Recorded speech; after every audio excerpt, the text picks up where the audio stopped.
Ladies and gentlemen, we are honored to welcome to the stage Dr.Jakapan Suaboot, Lecturer, College of Computing, Prince of Songkla University, Phuket campus. Welcome. Thank you. Thank you very much. Hi. Good afternoon, everybody. Hopefully, you guys are not too exhausted because this session is the last one, I believe. I am Dr. Jakapan Suaboot from Prince of Songkla University, Phuket campus. Today, we're going to dive into the malware detection, the topic, the recent as one, and we're going to focus on the memory forensic approach and talk about the research challenge. Let's first introduce myself. I'm the assistant professor at the College of Computing. My research interests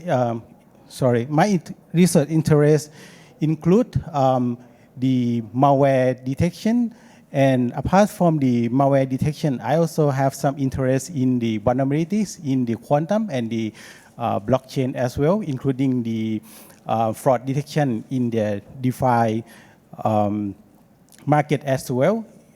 If you guys are a researcher, you can follow my publication research in the Google Scholar link here below. Okay, let's first talk about the objectives of the talk today. I would like to present you this, the discussion on the static and dynamic memory forensics for the malware analysis. And also, I would like to talk about various evasion techniques that can be used to prevent the malware analysis. And as well, we are going to talk about some tools that can be used by practitioner and the researcher in order to do the manual malware analysis. And at the end, I'm going to talk about some of the the recent work that proposed by the research community. So, for the quick introductions, as we know now, we are depending more on the IT system, and that's unfortunately bring the IT system to the malware vulnerabilities and the cyber attacks. And from the recent report from the CrowdStrike in 2024 last year, we can see the global trend is going to the speed and stealth attack. So the researcher and security practitioner are working hard to develop the better and more efficient malware detection techniques. Let me first talk about how do we analyze the malware in general.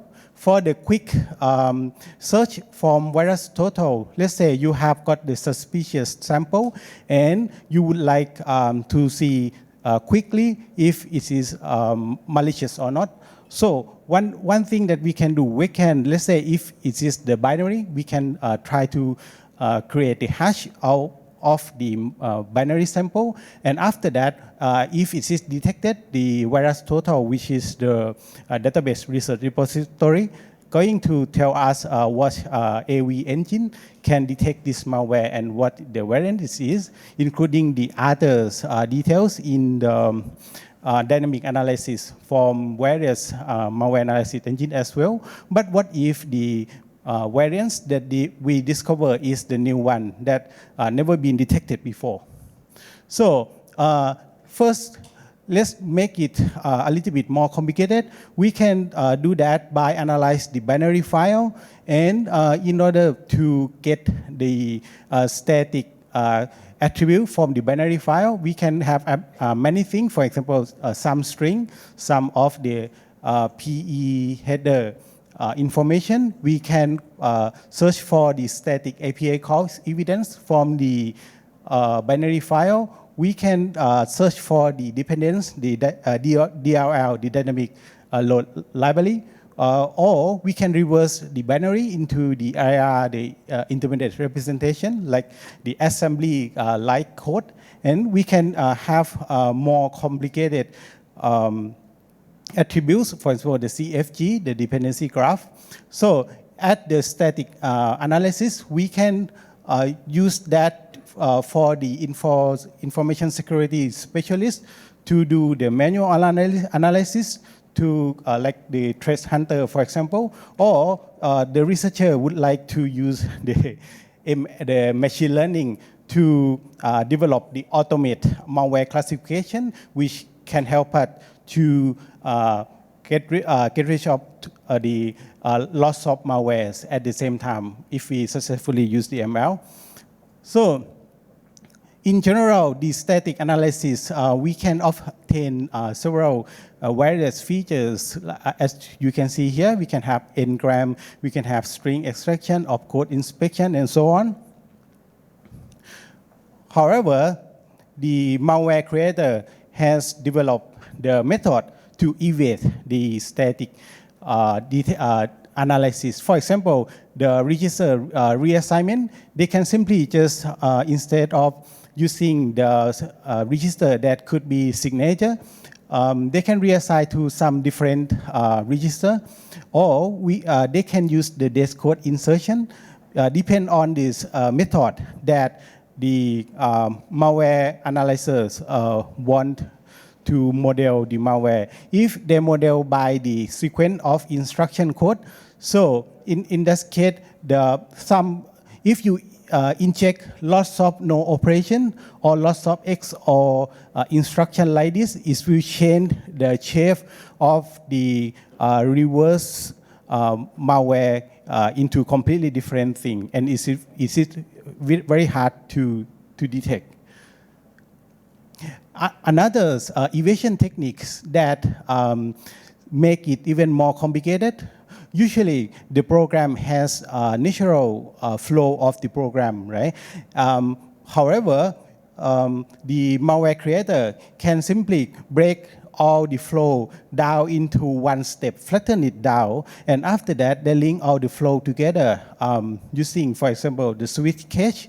So in that case, it is very hard to create the flow graph of the program to see how the program works, because everything is flattened in the same layer and only controlled by the switch case here. Some of the function call that look legitimate can be used together to make it evasion techniques. For example, the virtual outlook and the load library, which when you combine this together, you can use it to inject the malicious code dynamically when the program is run. Then when you analyze using static method, you couldn't see what's going to be the program that load when program is running. Some people might use a string analysis to find the important URL or the IP address or the registry. So in this case, it is very easy to use, for example, base encoding, and you encode the readable string into some base 64, for example, and that will be even harder because we cannot predict what will be the code, the encode that they use. And they can use the dynamic API hookup so that they can prevent the malware researcher to see what the API call that they're going to use, because it's going to be loaded dynamically and we cannot predict, right? So until this point, I think you guys can guess that we need to combine more of the dynamic analysis. So in general, the dynamic malware analysis can be done using the execution of the suspect file in the control environment. In this case, for example, you can throw the file that you want to analyze into the sandbox. In this case, is the Cuckoo sandbox, and the Cuckoo sandbox is responsible for running the virtual environment, in this case is the virtual box, for example, you can select what the target that you're gonna use to test the sample. And within the sandbox, it will be installed with the sandbox agent, which is responsible for looking for any behavior that exhibit by the software that they put in the sandbox. And the agent within this sandbox going to report back to the Cuckoo service, and the Cuckoo service is then can generate various types of the reports. I believe some of you might have used this kind of sandbox already, right? Could be familiar. And after we have the report, we can use it by the InfoSec specialist to manually analyze the behavior and to create the signature for this particular malware, or we can extend the method further to use the features that get from the report to develop the ML-based technique.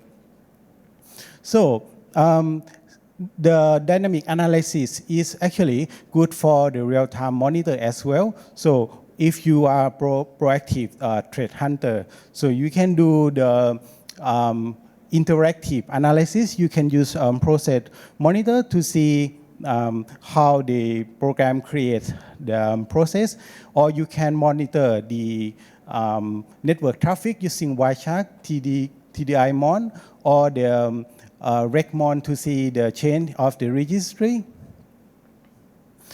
And usually, me as the researcher, usually we, even though there are range of the sandbox, we only use the free one, the Cuckoo sandbox. Still, there are plenty of more functionalities and commercial tools that you can use. Joe Sandbox used to be free, but now I think it's no longer free. I mean, this one is really good. It was really good because it support lots of the end target. And from the dynamic analysis, we can get lots of features. For example, we can have the file call, we can have sequence of the API calls, we can see how the file is created, downloaded from the internet, we can see how the malware manipulate the window registry, how is query the DNS, and so on. So when it comes to the evasion techniques for the dynamic analysis, the malware creator can still do lots of things. For example, they just simply, if you just analyze the malware using VMware or VirtualBox, the virtual machine that is popular, so is it predictable? They can just simply detect for the pseudo device. They can run some random sleep because normally when we analyze in the sandbox, we set the timer to be, let's say, 2 minutes, 4 minutes, 5 minutes. So if you set some random timer, so it's not gonna show any behaviors. And also, we can use the malware creator can use some script to check if the user is actually present, to check the mouse movement. They can set the logic bomb to only allow malware to work in specific days and time.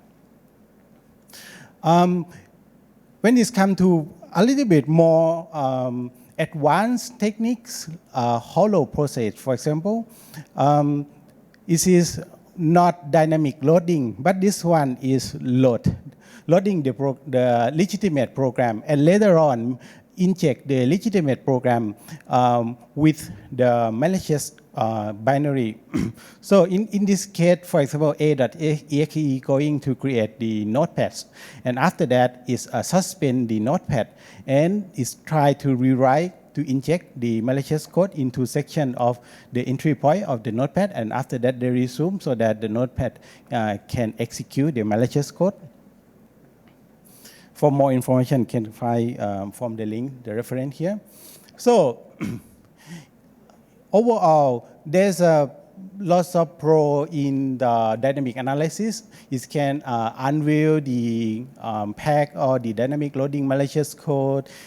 Is reported to be more accurate. However, there are lots of evasion techniques that can detect the analysis tool and hide the malicious activities.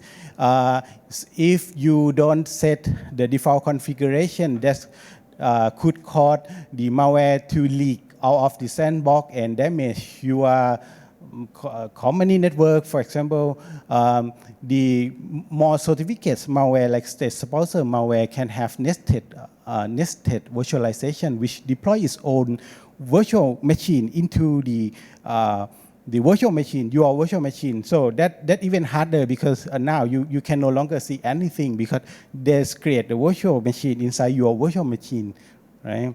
Or they can just use the logic to trigger the malware, right? So now we would like to go a little bit deeper in the dynamic analysis. As we can see that the dynamic analysis is prone to many evasion techniques. So let's say in some case for the fileless malware, for example, the malware itself doesn't exist as a file, so it only exists in the memory.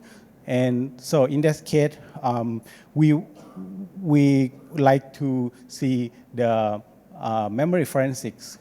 Actually, the memory forensic is nothing new. It's just the sub-method of the dynamic analysis, which you actually, before you have static analysis, so you don't know how the malware works. Now you have dynamic analysis.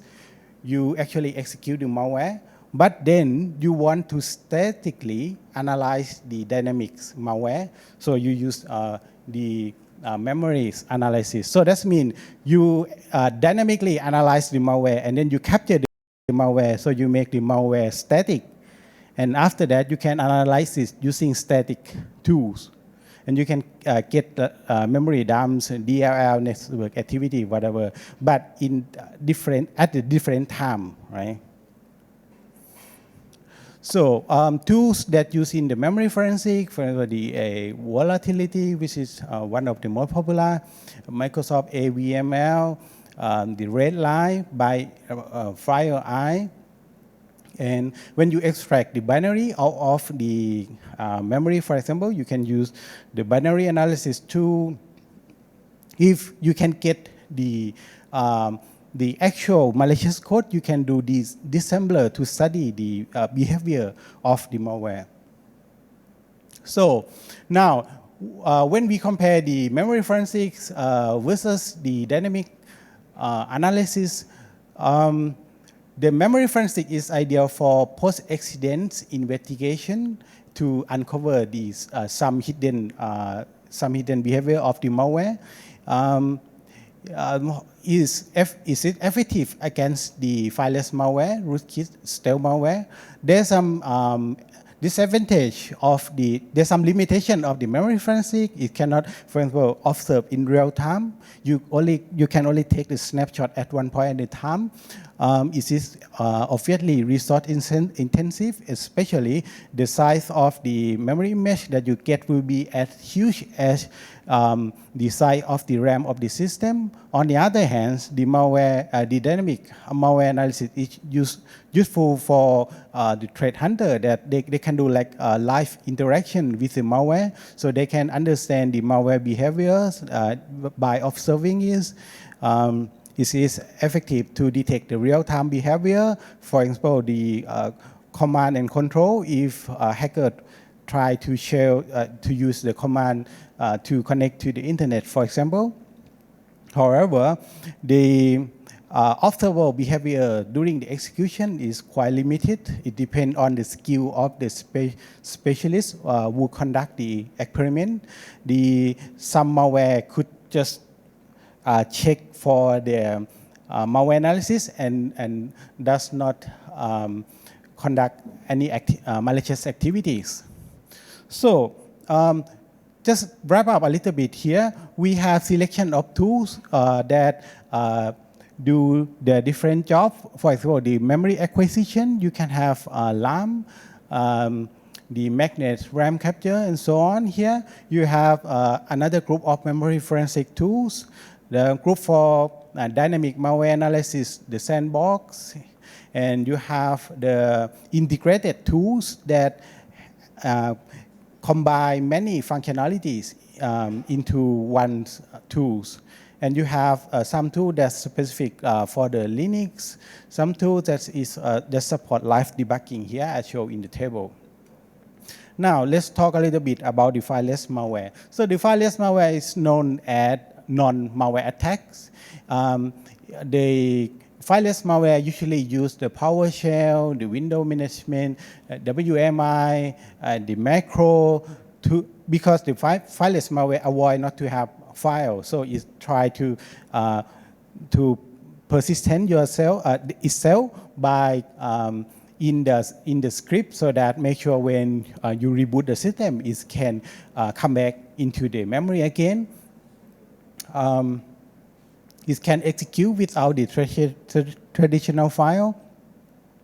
It has no indicator or signature because it has no file. And the problem is when there's no file, how do you distinguish between the fileless malware and the legitimate program? Because there are legitimate programs that doing some certain activities. So now I'm going to talk about some of the recent paperwork that trying to use the memory forensic in order to detect the malware. So the first one back in 2021, quite long time ago, we can see that what they thought is what the problem was the fileless malware. There's no trace, and static detection method failed to uncover the hidden behavior. So they proposed to capture the memory dumps. However, the memory dump is huge. So one way to be able to continue process the memory dump is to convert that into the RGB image and to use the GIS global image descriptor and histogram oriented gradient. So they basically use the image descriptor, which is the frequency of the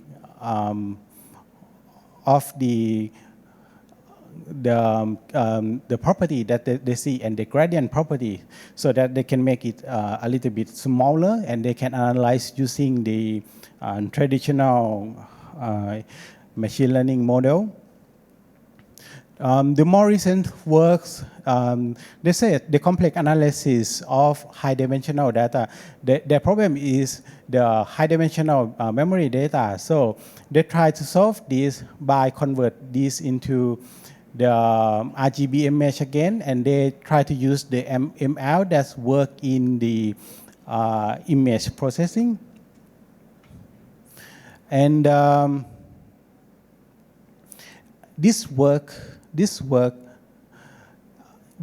also said the problem was they require, because the site here, they try to use the high resolution image, high definition image, right, to analyze, to compact the data as much as possible. But this work try to use fragment of the binary to make it smaller in order to be able to analyze.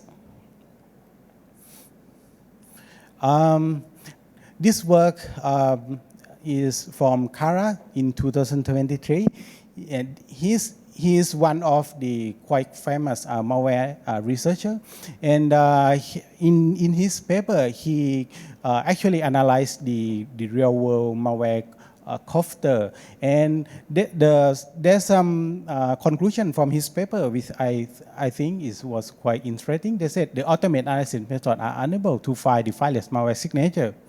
The behavior of fileless malware is unclear. The fileless malware has numerous qualities that are unrelated to another one, and inadequate fileless malware accuracy detection, of course. So the fileless malware can simply avoid detection by bypass traditional analysis tool that run in the virtualized or sandbox.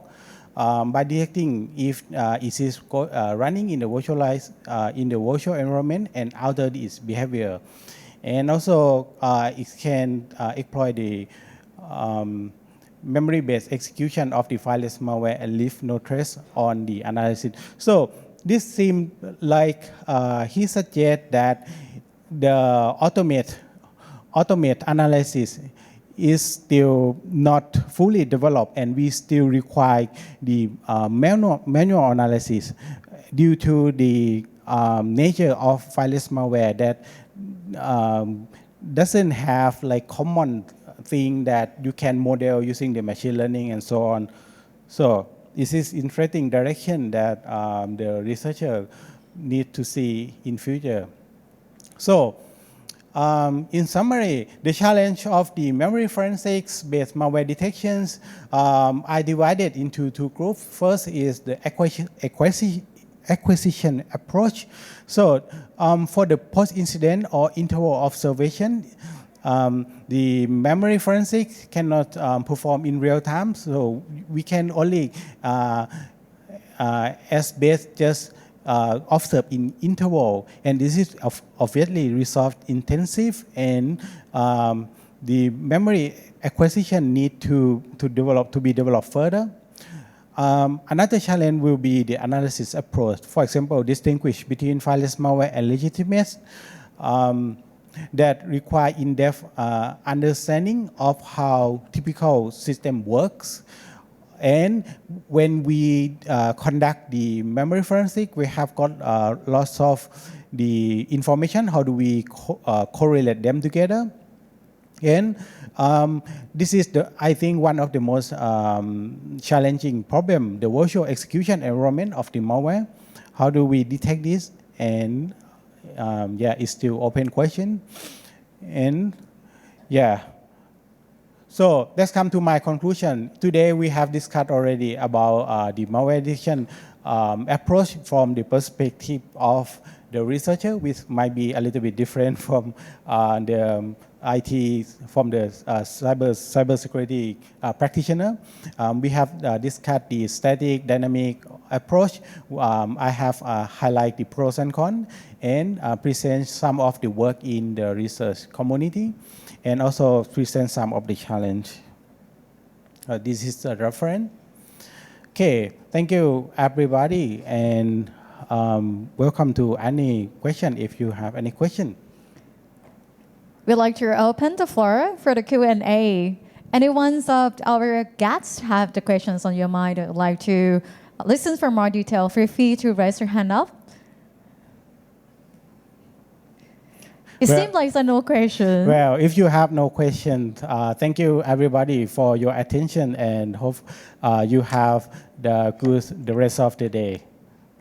Thank you. Thank you very much indeed, Dr. Jakapan, for sharing your insight with us. But อย่างที่ทางดรจักรพันธ์ได้เล่าให้ทุกท่านได้เห็นนะคะกับการพัฒนาล่าสุดนะคะในการตรวจหามาแวร์ต่างๆรวมถึงเทคนิคในด้านนิติเวชด้านความจำนะคะว่าจะมีการวิเคราะห์การจำแนกมาแวร์อย่างไรกันบ้างวันนี้ทุกท่านได้รับฟังกับข้อมูลเชิงลึกนะคะว่าในเรื่องของ Memory Forensic นั้นจะมีอะไรกันบ้างที่เราสามารถจัดการความซับซ้อนต่างๆให้ดียิ่งขึ้นมากกว่าเดิมรวมถึงทุกท่านได้ทราบถึงงานวิจัยนะคะว่าความก้าวหน้าเหล่านี้เนี่ยเราจะมีวิธีการในการตรวจสอบอย่างไรนะคะในโลกแห่งความเป็นจริงซึ่งทั้งหมดทั้งมวลในวันนี้ที่ทางดร.จักรพันธ์ได้นำมาแชร์ค่ะเป็นข้อมูลจากทางนักวิจัยแล้วก็ผู้ปฏิบัติงานทางด้านความปลอดภัยทางไซเบอร์นะคะที่เผชิญกับความท้าทายในโลกยุคปัจจุบันนั่นเองนะคะและสำหรับในช่วงท้ายนี้ต้องขอความกรุณาจากทุกท่านนะคะในการตอบแบบประเมิน Conference Survey นี้นะคะเพื่อให้ทางผู้จัดงานได้นำไปปรับใช้ในการจัดงาน CyberSec Asia ให้ดีมากยิ่งขึ้นค่ะ Dear everyone, please take your time, help us to complete the conference survey by scanning the QR code. Your feedback is greatly appreciated. We have come to the end of our day 2 at CyberSec Asia Cost Thailand International Cyber Week 2025 powered by NCSA Thailand. It's an incredible day that filled with excitement, featuring insightful thought, knowledge sharing, and groundbreaking innovation from global exhibitors. On behalf of the hosts and organizers, we would like to extend our heartfelt appreciation. Thank you to all speakers, exhibitors, participants, sponsors, and our guests who participate and made this CyberSec Asia Cross Thailand International Cyber Week 2025 a greatest success. That has been a truly remarkable event, and we hope that everyone has gained valuable insights and knowledge and inspiration from our event. And we would like to announce our next edition of CyberSec Asia 2026 will be held during 4 to 5 February next year. And we look forward to welcoming everyone back to our next edition of CyberSec Asia. Thank you so much, everyone, for your kind participation. Have a great evening ขอบพระคุณทุกท่านแล้วพบกันได้ใหม่กับงาน CyberSec Asia 2026 สวัสดีค่ะ